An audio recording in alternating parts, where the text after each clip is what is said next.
Hi, welcome to another episode of 6 Cents Out of a Nickel. Today we're going to talk about inflationary bubbles. So let's get to it. Would you pay over $100,000 for a Beanie Baby or $1 million for a tulip bulb? That would be silly, wouldn't it? But that's what people were paying at the peaks of their bubbles. Economists define a bubble as rapid expansion followed by a sharp contraction.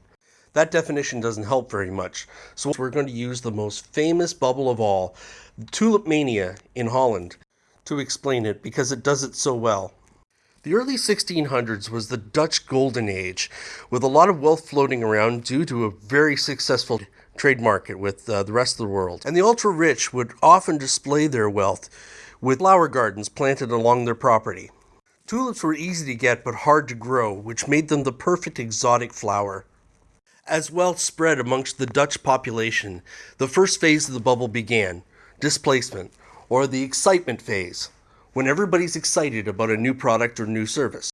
As this excitement built, this led to the second phase called the price boom, where supply was outstripped by demand, and prices begin to rise. It soon became profitable in order to selectively breed the flower for different colors and patterns, making these new varieties more rare and more valuable on the market.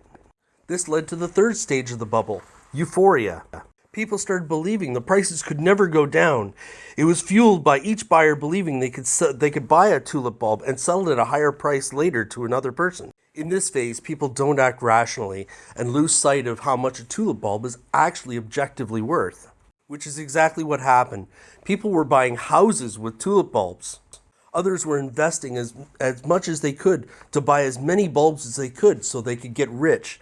Slowly, a few people began to realize this was unsustainable, so they began to sell their inventory of tulip bulbs in a profit-taking mode, which is the fourth stage of a bubble.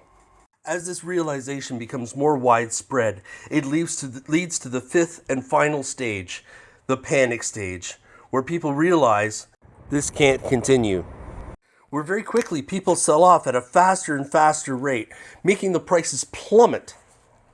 Because now there is a glut of supply and nobody wants to buy this falling asset.